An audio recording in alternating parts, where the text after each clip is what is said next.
The days are longer, the calendar is filling up, and I want to feel as good as this beautiful summer weather.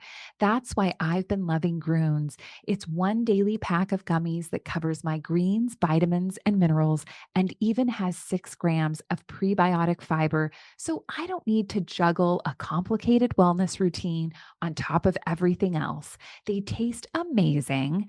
They're easy to toss in my bag on the go. Plus, they're vegan, gluten free, and HSA, FSA eligible for reimbursement. Save up to 52% off with promo code podcast at gruns.co. That's code podcast at gruns.co.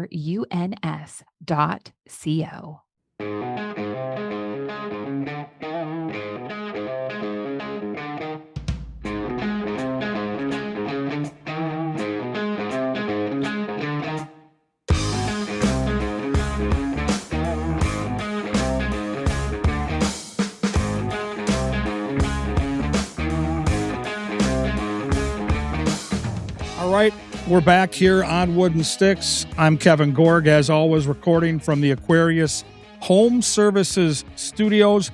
It's going to be a different edition of Wooden Sticks today. It's kind of our busy summertime best of edition, and we're going to get to some great golf conversation.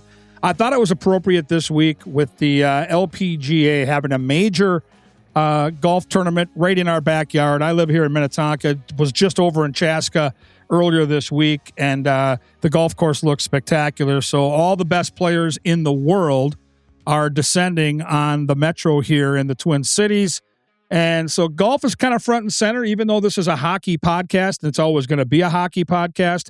There are some fun tie-ins, obviously, to the game of golf. I think anybody that plays or loves the game of hockey eventually migrates to the game of golf, and so many of the wild players that I deal with all winter long are terrific golfers headed by guys like Matt Boldy and Ryan Hartman. But on the ladies' side, to have a major tournament here at Hazeltine is a big deal. Nelly Korda, all world number one right now in the rankings and heavily favored in the betting market this week at around 3.5 to 1. She's got kind of a Scotty Scheffler price on her, but she's in town.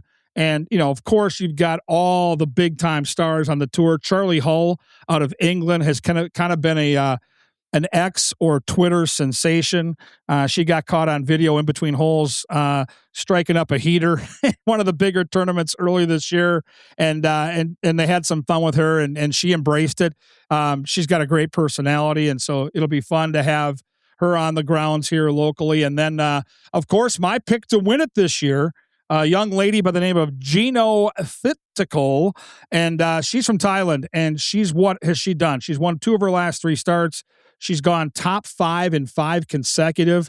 And if Nelly Korda doesn't get it done, I think Gina's got a big shot. But the tour is loaded with talent, and they'll be playing out at Hazeltine. So for the best of part of the equation, I thought it'd be fun to flash back to early April. It was a week ahead of the Masters, and we were very fortunate to have a local rising superstar. And I think the irony here with what's going on at Hazeltine is what lies ahead for this young lady who played Golden Gopher golf for 4 years, and really she's had an unbelievable career.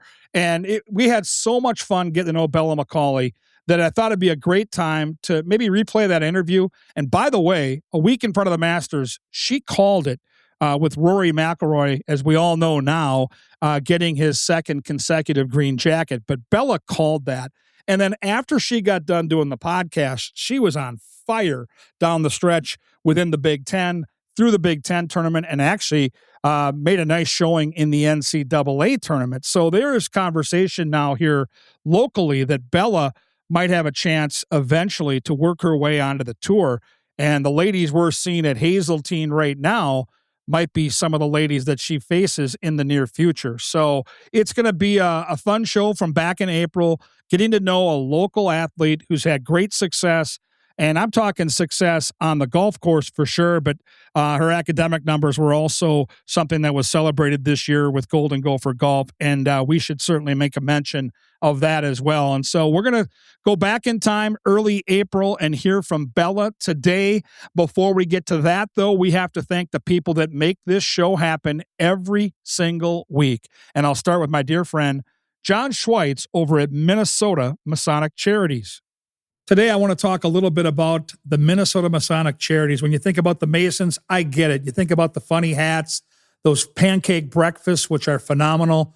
My dear friend John Schweitz and I have chatted about this, and it's so much more than that. They've got the Masonic Home over in Bloomington. They've got the hospital for the children over at the U of M. They are the largest fraternal organization in terms of charitable needs in our country, and they deserve a ton of recognition. So thank you, Minnesota Masonic Charities, for all you do and for supporting us over here at Talk North, and a special thanks to my good friend, John Schweitz. Our newest partner is Lucy Nicotine Pouches. Hey, I've talked about Lucy before because my friends keep telling me it's their new go-to pouch. Well, here's the update. Now it's even easier to try because you can grab Lucy at Quick Trip. A bunch of them have tried them all, and now Lucy is their new go-to. They call them a top-notch lip pillow, and honestly, they say it's the best pouch experience they've ever had. The flavors are strong and actually last. Mint, apple ice, mango, espresso, berry citrus, and apple cider. Not sure where to start? Grab the 6-pack and try them all. And the real difference is Lucy Breakers. Each pouch has a little breaker ball inside. Bite it and you get an extra flavor burst with a smooth nicotine kick that lasts longer. Lucy is smooth, long-lasting, and doesn't dry out. Give them a try. You can get 20% off your first order when you buy online at lucy.co/woodensticks with the promo code woodensticks. That's lucy.co/woodensticks with the promo code woodensticks. And if you don't want to wait, check out their store locator to find where you can pick up Lucy at the nearest Quick Trip today. And here comes the fine print. Lucy products are only for adults of a legal age, and every customer is age verified. Warning, this product contains nicotine. Nicotine is an addictive chemical. We have the great people of Onyx Fish and Maps. If you like to hunt or fish, I highly recommend checking out onxmaps.com. Check it out for onxmaps.com/hunt or onxmaps.com/fish. Stop fishing the same lake because it's the only one you know. Onyx Fish lets you filter lakes by species, abundance, trophy, and keeper potential so you can make a smarter call on where to spend your Saturday before you ever hitch up the trailer. It's only $34.99 for the year, less than a spool of good braid. Download Onyx Fish on the App Store or go to onxmaps.com/fish and fish smarter this season. And our dear friends at Lexus of Wayzata and Maplewood. Bella McCauley is next here on Wooden Sticks.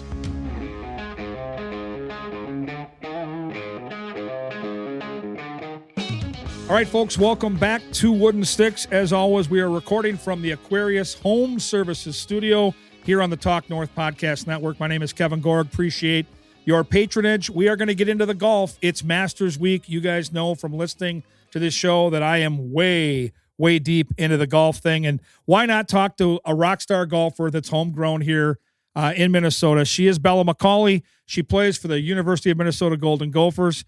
And by the way, she's played at Augusta. Bella, welcome to Wooden Sticks.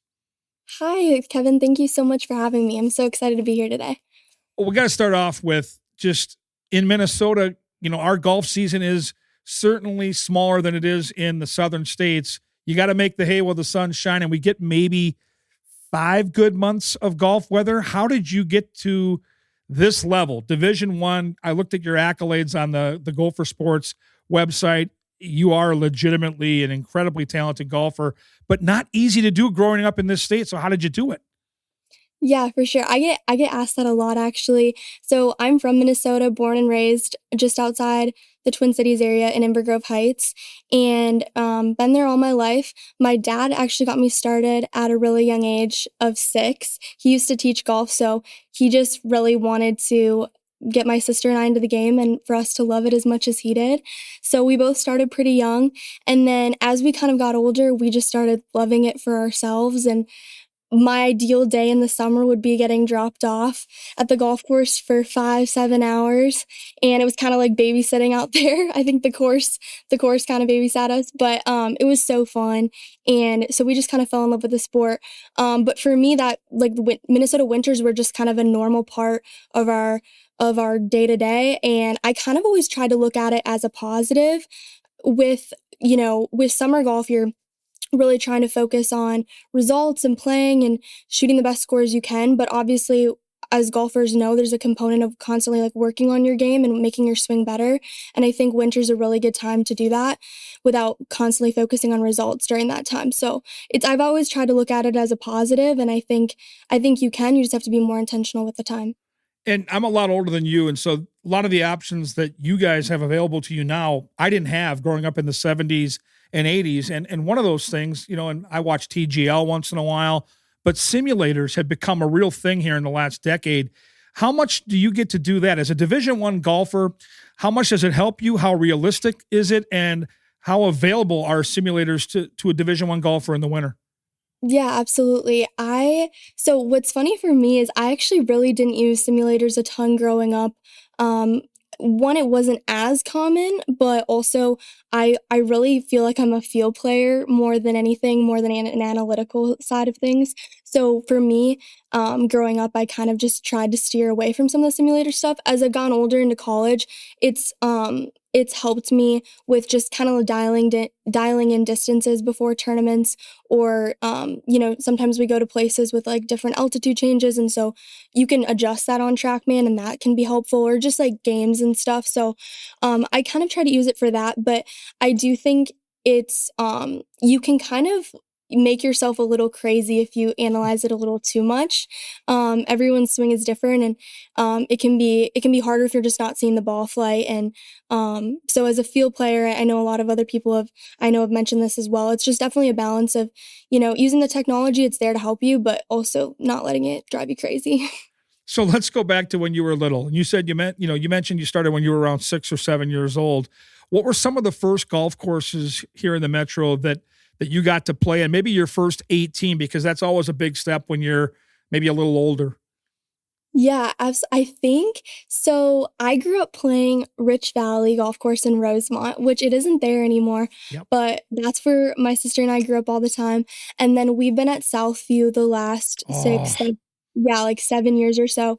So that's been really fun. That's a really great golf course. I think my first 18 hole was maybe Pebble Creek in a tournament or something.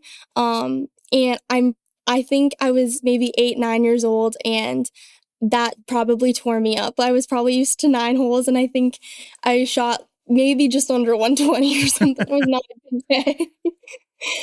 well, I got to tell you, Southview struck a chord for me. I'll tell you quickly my backstory in golf. I'm the son of a club pro. My dad was the golf professional at the Faribault Golf and Country Club for 42 years. We grew up in Burnsville, went to high school there. I played hockey there, played golf there, and at St. Thomas. Not to your level, not even close. But my point is this: I was a caddy for many, many years, including caddying for my dad. And the Tape Mark Charity Tournament was the big tournament at Southview every year. And so I got to caddy. And, part of the job of being a looper is you got to read the greens. And I will tell you right now, I've been all over the state of Minnesota. The best greens I've been on in my time, fastest greens, maybe, thinking about Augusta this week and the Masters, maybe the closest simulator to what you see at Augusta, the greens at Southview. So it doesn't surprise me that you've played there for the last 6 or 7 years and really taken your game to the next level, because having caddied there, having played there, it's a spectacular golf course. Oh, it's awesome. Yeah, it's been really a treat growing up there playing, and like you said, the greens are pretty tricky, and even just around the greens with chipping. So that's been really helpful. Really just dialing in like approach shots and short game has been really helpful out there. But how have you played when you've played out there? Back when I used to play a lot more golf, and now I work out of Canterbury in the summer, so really my weekends I'm at the racetrack doing the TV thing. But I had a couple really good rounds there, and then a couple times I played in the Tape Mark tournament, and I just put myself in some bad spots. I can't remember if it was 10 or 1, but it was an uphill second shot, and if you went over the green, there was no way of stopping the ball. I think I made an 8, and I think it took me Honestly, I think it took me 6 shots to get up and down from just over the green. It was an absolute disaster. Yeah, that's hole one, and it can be not the easiest way to start out your round, that is for sure. So when did you know, like at what age, as you were, starting at a young age and certainly had a passion for it, at what age did you kind of figure out like, hey, I can do this at a high level. I could be maybe a state tournament golfer in Minnesota, maybe even a college golfer. Goodness gracious, I could be a Division I golfer. When did that light bulb go on for you? Yeah, I think I really probably fell in love with golf when I was 10 years old or so, so a couple years after my dad had got me into it, and, I really just I fell in love with the practice side of things, and that was really fun for me, but, I also can be kinda competitive, so I loved playing in tournaments, and then I think when I was 12, I won a tournament for it was kind of an end of the year summer tournament for 13 to 15-year-olds in Minnesota, and, I won it as a 12-year-old, so I think that was maybe something that, kind of was a light bulb going off in my head that I just really loved competing and that I would maybe be able to play this at another level. I think in women's golf, there's a lot of opportunities to play in college. So that was something I've always been really thankful for, and definitely a goal of mine from a younger age. So when you were little and you were watching golf, I remember when I was a little kid, I knew I was going to be a hockey player, and so I had these posters on my wall, and I idolized these certain players. I was a goalie, so I always migrated to that position. Were there golfers you grew up watching where you're like, I want to be like her, I want to be like him? And I know you grew up in an era where Tiger Woods was probably still a thing, but I'm curious if you had other mentors or players you looked up to. Yeah, I think probably the biggest one for me, her name is Amy Olson. Yep. She's from North Dakota, played on the tour for a while, and she played on the tour during the time I was in high school. Um, yeah, probably like most of the time I was in high school and even a little into college, I believe. So, she played on the tour for a while. I've actually had the opportunity to play with her before and just, be on the golf course. Obviously, she's an incredible player.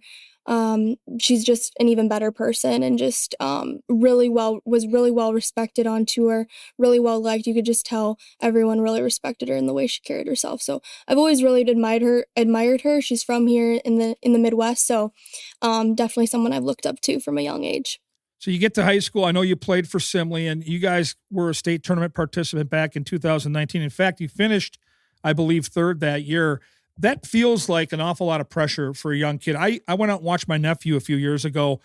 He played for Lakeville North, and I got to walk 18 holes with my nephew Nick, and I was so nervous just as his uncle watching him play, and it was quiet, and you're out there and it's tense, right? You're with your fellow competitors. They've all got their entourage, their family and stuff walking with them. How did you handle that kind of pressure, and how much fun was it to have that kind of success?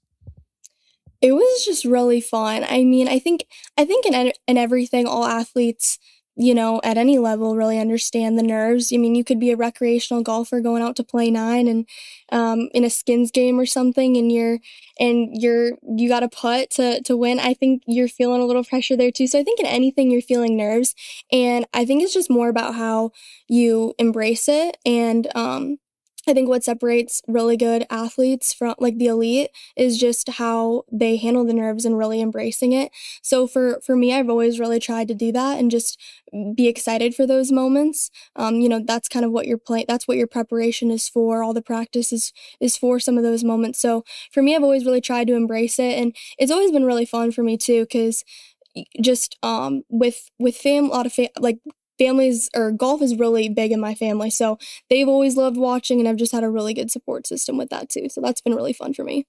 So I'm going to put you on the spot here, and I want you to look back at your high school career. And as I'm talking here, I'm going to ask you about your most proud or most favorite round of golf you played as a high school golfer. And why I'm asking you this question is I have a lifelong best friend named Mike Luckraft. He's the head golf pro right now at the Meadows at Mystic Lake. We've been friends for 50 plus years.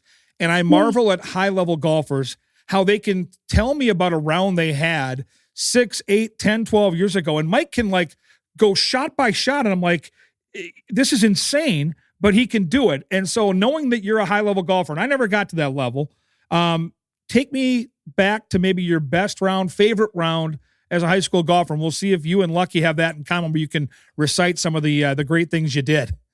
I think a lot of golfers have that in common. For me, my favorite round I had during my time in high school, I played in the US Open qualifier my junior year and actually qualified for the US Open that year. So Oh, I had the way it works is it's a 36 hole qualifier, and I played decent the first round, and the second round I really played good, especially on the back nine. It started getting windier and stuff, and I kind of knew I needed to make a couple birdies coming in. So I believe if anyone's played Somerset in I Mendota Heights, have. yep, it was there.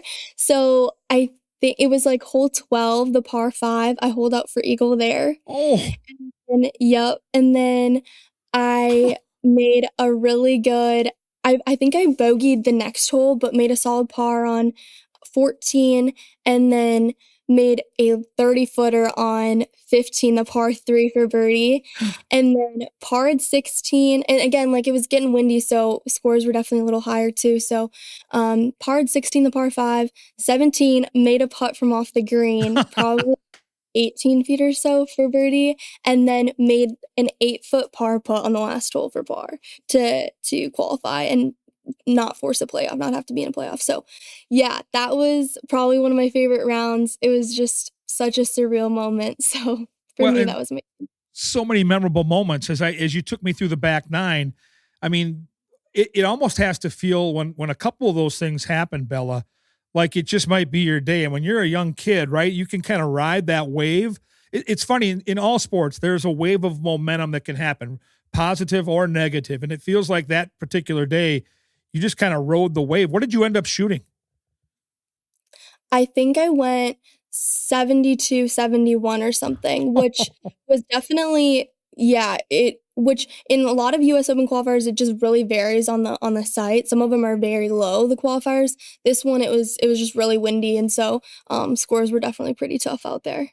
How did you celebrate that night when you got done and you realized what you had just accomplished? I'm sure. I don't know if your family was out there with you, your mom and dad, your sister. I don't know what who was there, but how did you celebrate? It was so cool. So my uncle was actually on the bag for me the whole qualifier. He caddies for me and stuff. So then he actually caddied for me in the US Open as well. And him and I are super close. So that was just such a special moment to be able to share it with him. And then my dad was out there watching. My mom and then my sister was at practice and then realized kind of how I was doing. So she was at her high school practice and then drove out and watched me finish like the last hole or something. So and then I think we all went to dinner afterwards. I was just still on a high, just not Yes. even nothing had sunk in, even the next day. So it's one of those crazy moments in sports where, you dream of doing it all your life. So it was Wow. amazing. What a great memory for not just you, but for your family. And like you said, your family's been all about the golf. I watched a video today online of you and your sister hitting balls in the basement. So this just brings me back to when I was a kid with hockey pucks and tennis balls, wrecking windows and garage doors in Burnsville growing up. So clearly you're a stud golfer in high school. You're going to have options, right? You're going to have choices to make with where you end up golfing. Take me through that process as you made the choice to eventually become a Golden Gopher. Yeah, I get asked about that a lot. Just oh, was Minnesota always your dream school? And actually, for me, I actually was really wanting to go south and play south for a while, just to get some warmer weather. And then as it kind of I was recruited during COVID, so definitely like a different time as well, trying to visit schools and official visits weren't even a thing. So you're kind of just navigating that whole process, and then when it kind of came down to it, it was really important for me to be close to family. And, my thought process was I've been able to play well and not mind necessarily the winters we have here. We travel a lot in college golf anyway. So for me, it was really important to stay home. And I've never regretted that decision. I absolutely love it here. I've had a really, really cool experience, just amazing teammates, amazing coaches. My head coach now, Matt Higgins, is genuinely like another dad to me. And Hmm. so, and then obviously being able to be close to my family, for them to come out and be able to watch tournaments. It's just, I've never regretted it. I absolutely love it here. Well, clearly you're close with your sister Reese, and watching that video of your family, it's so cool. How did she end up here, and how special has it been to have you two together? I work with the Wild, as I mentioned earlier, and Marcus and Nick Foligno are now teammates for the first time at the end of Nick's career, and just seeing their emotion of playing together, of practicing together, of hanging out after being on different teams for years. I look at you two and feel like it's almost kind of similar. She was in high school. You were starting your career at the college level. So here she is. What's that been like? Kind of like you mentioned with them, I'm sure it's so special. For us, it's just absolutely amazing. We're basically best friends, so it's so fun being able to share that with her. And for her, she would say she's actually always known she wanted to stay close to home, and it was never really in the back of her mind that we needed to play at the same school. We always thought it would be cool, a really cool opportunity. And then kind of when it came down to it, and she chose to come here too, I couldn't have been more excited for her. And it's been so fun. And it's especially the non-golf memories that I'll take away the most, just being able to go on trips, like our trips with her, and we often room together on the road. That's so fun. And just, I think we definitely bring a fun level to the team too, having sibling dynamic. Sometimes we like to joke that we're an old married couple. We kind of bicker sometimes, and so I think they find it entertaining too. So it's been a really fun dynamic, and I wouldn't trade it for the world. Really cool that Reese is there, and you're both playing Division I golf. I can't imagine how proud your parents are. And it's fitting that, I kind of had this week pigeonholed to be a little bit of a Masters preview. I know this is normally a hockey podcast. Wooden Sticks is kind of a hockey term, although most golfers know that when you hear sticks, you think of golf as well. And so many hockey players play golf. Matt Boldy is a superstar for the Minnesota Wild. The guy is an amazing golfer. He's a +4, I believe, on the handicap scale. So he's that good. So my next question is going to be about the heaven we call Augusta National, because for anyone that's watched golf, anyone that knows a thing about golf, the first tournament everybody thinks about is the Masters, which is upon us this week. And you got to play in the Augusta National Women's Am. And this has become a really, really big deal. ESPN, the Golf Channel, like this is front and center, superstar power on that TV. How did you qualify, and what was it like stepping on those grounds? Yeah. So for those who don't know, obviously it's like Masters week, and then the week before, they have a women's event there, and it's a women's amateur event. So right now there's no women's professional event at Augusta, but it's for women am. So a lot of them are college players, and to get in, it's mostly based on a ranking system called WAGR, World Amateur Golf Rankings. And so kind of just normally your college season and like tournaments you play throughout the summer dictate your ranking, and so it's the top 30 amateurs in the US, and then top 30 amateurs in internationally, and then there's a couple of picks based off the winner of USAM or things like that. So so I was able to play in it last year, and it was just, it was incredible. As everyone knows, that's where it's the mecca of golf, really. And so it was so surreal. I was able to play it with a member the couple days before the tournament started, and then I played it during the tournament in the practice round. So it was so cool. Now I got to tell people that are listening to the show here today, if you've been to Augusta, you understand this. If you haven't, this is the best way I can describe it. I went to the 2008 Masters, so we're going back a few years, and I always watched it even as a little kid. And I always thought, well, there's no way. It looks so good on TV. It looks just magical on the television, but there's no way in person it looks this good. And so I got there, and I got there for a Wednesday practice run, and I walked the entire 18 holes, and I was blown away. It was nicer in person than it was on the TV. And now as I explain it to people, I said, if you closed your eyes and if you believe in heaven and you thought there was a golf course in heaven, this is exactly what it would look like. Can you try to put into words when you first stepped on those grounds, what it looked like to you, an avid golfer? Because it's just, in my eyes, that's the nicest piece of property I've ever been on. Oh, it was incredible. I'd actually been there when I was a little bit younger. I played in the drive, chip, and putt out there, No which way. yeah, yeah. So I've been on the grounds before, but I've never actually played the golf course fully. So that was being able to step out there on the first tee was unbelievable. There were maybe 4 or 5 groups of us out there that whole day. It was just so surreal. And I'm even nervous. I'm just playing with the member and I'm nervous stepping on that first tee. Yes. And it was so cool. Well, it's funny. I was flying home commercial from Detroit this past weekend, and Delta has that cool option where you can watch live TV. And so it's early in the morning on a Sunday. I've got an hour and a half flight. I want to watch something. So I pop on the Golf Channel, and they're showing drive, chip, and putt. And, there's been some unbelievable players that have, Akshay Bhatia is one of the sneaky picks this week at the Masters. When he was a kid, he played in this thing. Bella, love watching the kids play the game. And there was a 7-year-old girl this year that hit this 165-yard drive, which again, for all of us that are fully grown, okay, 165 yards, not a big deal. She's 7 years old. And I'm like, she had this big smile on her face, and her dad gave her this hug. And I'm like, I'm a father of 3 girls. I'm like, this is to me what it's all about. And I mean, I had no idea you had done that. And that had to be really cool for your family as well. Oh yeah, it was so special. I think probably if I had to describe something for the listeners that maybe haven't been out there yet to the Masters, one of the biggest differences from in person or from on TV that it is in person is it's actually really hilly. It's really undulated. Hole 10 is, I would say, basically a ski slope down the hill.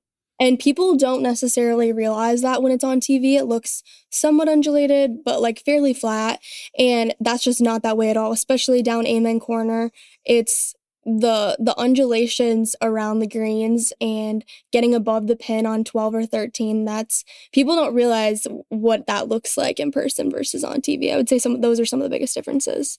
It is. It's a hard walk. And I know Colin Morikawa is dealing with a back this week, and he's normally going to be one of the favorites any year in the Masters. But I'm telling you, and Tiger Woods these last few years when he was dealing with issues with his back, the TV does not do it justice. I am telling you right now, walking 18 holes at that golf course is like walking 18 holes for 4 hours on a Stairmaster. Like there are some really, I love that you said ski slope, because there are some, you just can't see on TV how steep the incline is. Number 9 to me is amazing. And it's like, if you get on the wrong side of that hole, you're done.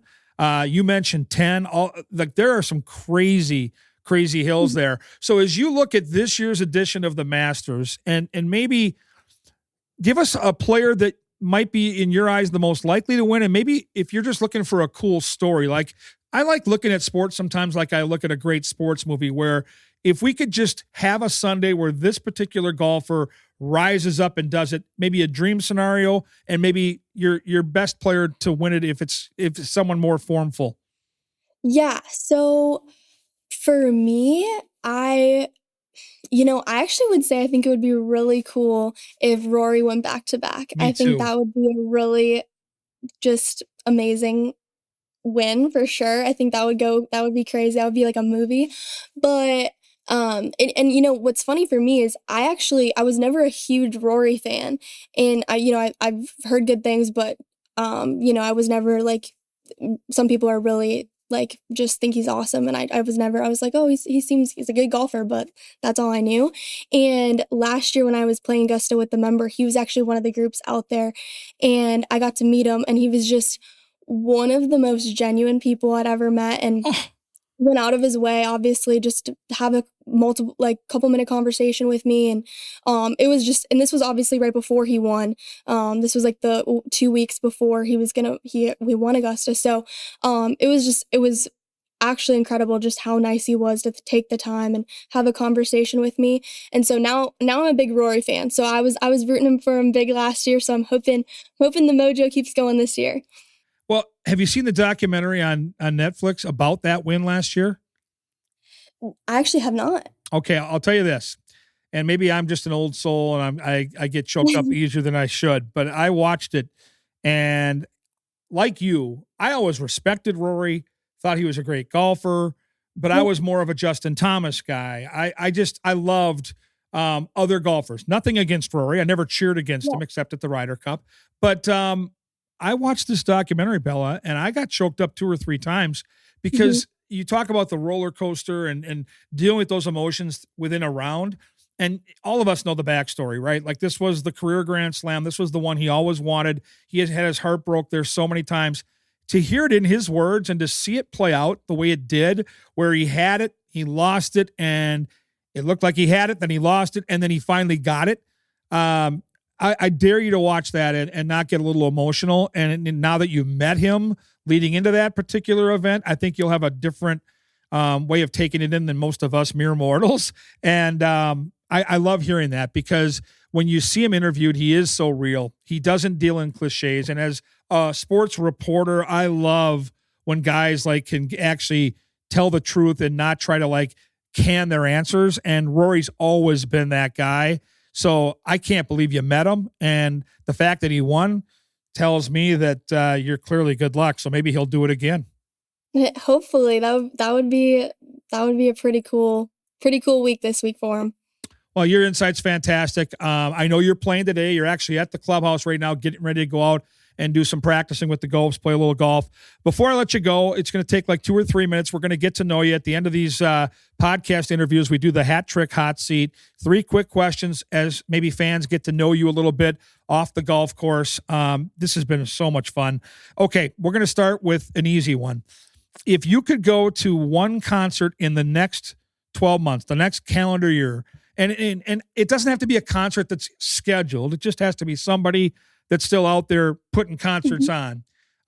What's one on your bucket list that you'd like to see? Well, okay, for me, I'm a huge country fan. That is most of what I listen to. I love it. I think it's just such a vibe in the summer. On being in Minnesota, you're either on the golf course, on the lake, and country music is always just a really fun vibe. So for me, probably Morgan Wallen or Chris Stapleton. And I'm actually going to see Chris Stapleton in Nashville in May. So I would say probably those two. I'm not even a huge concert person, but those two I really want to see. I think Morgan Wallen's in town this weekend, and you're going to Nashville to see Stapleton, which I know is a really big deal. Great picks. I like all kinds of music, but my country guy is Kenny Chesney, and I'm going to see him in Vegas at the Sphere for the 2nd straight summer. And when I think of summertime, flip-flops, and just chilling, listening to country music, Kenny's the guy I think about. So we have that in common a little bit, because I think country music, especially living here in the cornfields of Minnesota, is kind of a thing. But those are great picks. Love that. Next question will be your favorite restaurant in or around Dinkytown. So around the campus. I don't even care if it's Chipotle, but I want to know if you're going to get a bite to eat after playing golf today and it's around the U of M, where are you headed? Okay, I would say I'm not a picky person when it comes to food. I love a good Chipotle or a crisp and green. Sounds perfect to me. But if I had to go somewhere really nice around Minneapolis area, it's in North Loop. It's called Porzana. It is so good. I think it's technically an Argentinian steakhouse or something like that. I've been there. It's isn't it good? Here's the deal. I've been there once, and I'm a foodie. And clearly I like food. If you can, I know the listeners aren't watching, but most of them know me. So here's the deal. We were trying to get in there for a double date. We could not get in. It was always booked up. So we did what old people do. We took like a 5:00 reservation on a Friday night. And I had no idea what this restaurant was all about. All I know is I'm eating dinner at 5:00 and we're standing in this line because the restaurant literally opens and all these people are flooding in. And so I already was skeptical, Bella. I got in there. And I am telling you, it's one of the best 5 meals I've ever had. It is, I think, exactly how you described it. And it's so unique and it's so spectacular. I can't recommend it enough. And we had some beef, like this sliced steak thing that was kind of shareable. Oh my heavens. It's so good. So I don't know what your go-to is there, what you tried, but I don't think there's a bad item on the menu. Absolutely. What's your favorite around the Twin Cities? Okay, I've got I'm a seafood guy, and so I'm going to migrate to like an Ocean Prime. Ocean Air downtown is one that when my daughters were younger on their Sweet 16, we took them to Ocean Air. And so I'm a lobster or crab leg guy. So I have to pick that one. I guess I'll go with that. But the thing that's sneaky about our metro area, there are some great restaurants in this town. And I'm even a guy that likes like Mancini's in St. Paul, old school supper club steakhouse. I'm a steak guy. I love Mancini's. Bar La Grassa. I don't know if you've ever been to Bar La Grassa, but it's a really cool place to go with like a group of people and share items. Any others that catch your eye? Bar La Grassa is a really well liked one as well. I think, I also really like Red Rabbit. I feel like that's a good spot. That's a pretty good spot nearby. It's not far from campus as well. But I also love coffee. Like I could like trying different coffee shops. So for any coffee lovers out there and that are nearby the Twin Cities, Rise Bagels, RIES, is kind of, I think it's nearby Porzana as well, but it has some of the best coffee I've had. It's so good. So and it's kind of hidden a little bit too. So if you ever want to check out a new coffee shop, there you go. I love it. Boy, this is great. We're getting great golf tips. We're getting great restaurant tips. And we're down to the very final question. And I don't even know. We're getting to know each other here. And I know when you bring your family out to Canterbury, we're going to be fast friends. But I am a movieaholic. I see literally 2 or 3 movies a week. When I travel with the Wild, a lot of the folks I travel with tease me because they're going to the bar or restaurant, and I'm literally going to movies by myself, and I'm not ashamed to admit it, and I love doing it. I just saw Zendaya's new movie, very different movie, but Robert Pattinson, that's the guy, right? Interesting movie. I'm blanking on the name of it now. The Drama. It's called The Drama. But I want to focus in on golf movies because I think there are enough golf movies, and I think because you're in college at some point, I'm guessing either on a road trip or stuck at home in the snows, you've watched a golf movie or two. Do you have a go-to golf movie that you like to watch? And if you don't, I'm going to have to give you some recommendations. Okay. I've watched most of the big golf movies. I would say my favorite is probably The Greatest Game Ever Played. Watched that a ton growing up.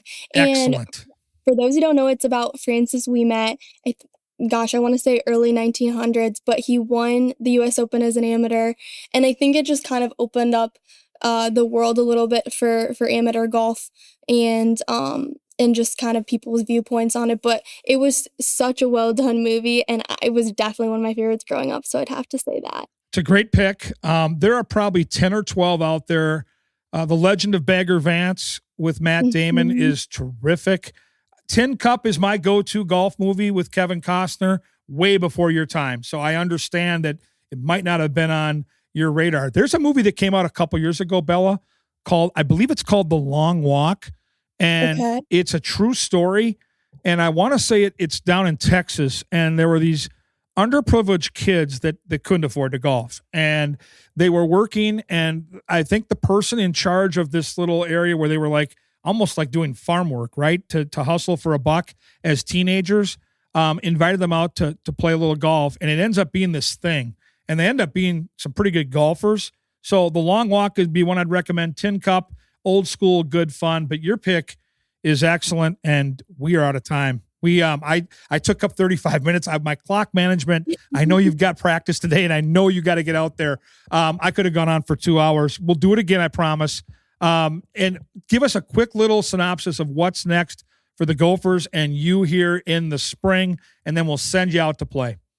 Yeah, so right now we're kind of we're at crunch time right now for our season. We have one more regular season tournament left this year. We're playing Purdue this weekend.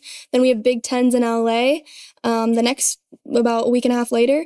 And then hopefully we'll make regional. So, and then it's just kind of it's extra golf at that point. So we got 2 more that we're grinding out, but definitely crunch time here for the Gophers. So we're really excited. It's been a fun year. Well, now we have a couple golfers to follow with you and your sister Reese. Is it LA Country Club where you're playing? We're playing Oakmont Country Club in Glendale, California. Yes. Yeah, have you played it or heard of it? No, I've heard of it, but I've not played it. Is it good? Or do you Yeah, think it's good? there's no bad Okay. courses in that area. That's why I asked about LA Country Club. There's a bevy of good courses. That's one of them. And now, literally, we have something to watch. So it's going to be great. I know you got to go practice, so you're ready for LA. Good luck against the Boilermakers this week. And can't wait to meet you and your family at Canterbury this summer. Bella, thank you for doing this today. No, thank you so much for having me. It's been a blast. That is the great Bella McCauley, Minnesota golf here for the Golden Gophers, and talking a little Masters, and of course, a little bit of the story of where it all began. Wooden Sticks, that's what we do. I'll be back to put a bow on this week's edition of the show after a quick break. Stay tuned.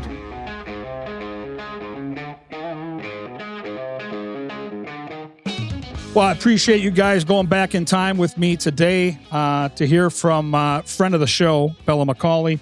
Our producer, Alex Haugen, great at getting that interview re-queued up.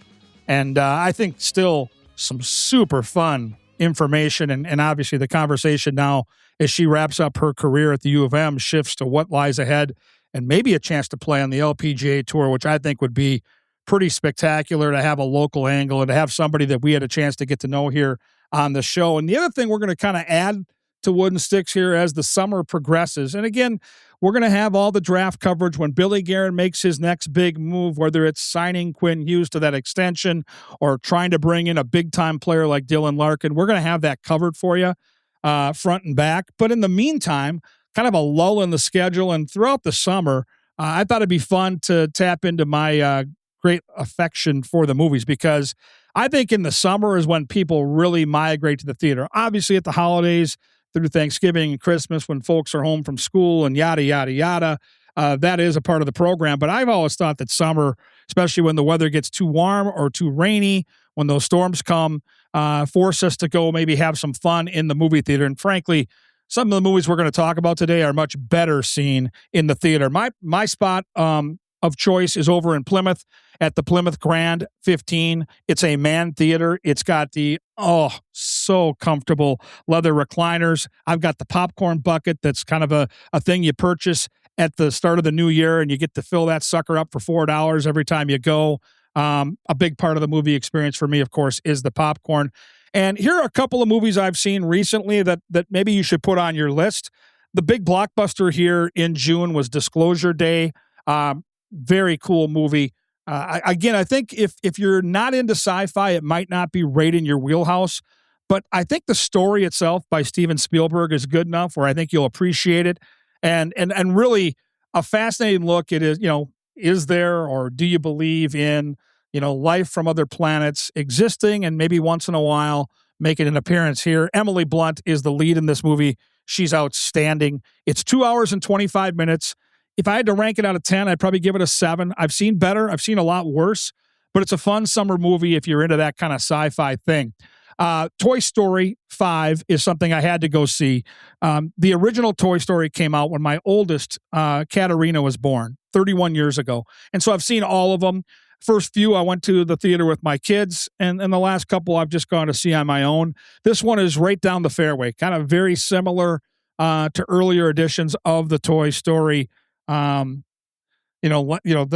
legacy that is, and it was fun. Like, it's an hour and 45 minutes. It's exactly what you'd expect. If you've got, whether it's grandkids or young kids, they're going to love it.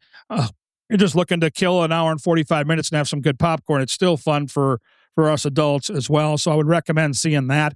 And kind of a sleeper movie that's a little harder to find, but I do see it's still showing over at the Plymouth 15 is Power Ballad. Power Ballad is a really fun movie. And, it's one of those movies that you didn't hear a lot about. There wasn't a ton of push and previews as the lead-in came. It came out a couple of weeks ago. It's only an hour and 40 minutes long. But I'm a sucker for a story like this. I really like when real life meets cinema, and it's a make-believe story. Nick Jonas plays a big-time musician who bumps into Paul Rudd, who's kind of like the wedding singer type of guy. Remember Adam Sandler, that type of guy, but has a great passion for music and writes songs on the side. And their two worlds kind of come together at this glitzy wedding, and it goes on from there. It's a really, really cool movie. Power Ballad is that one.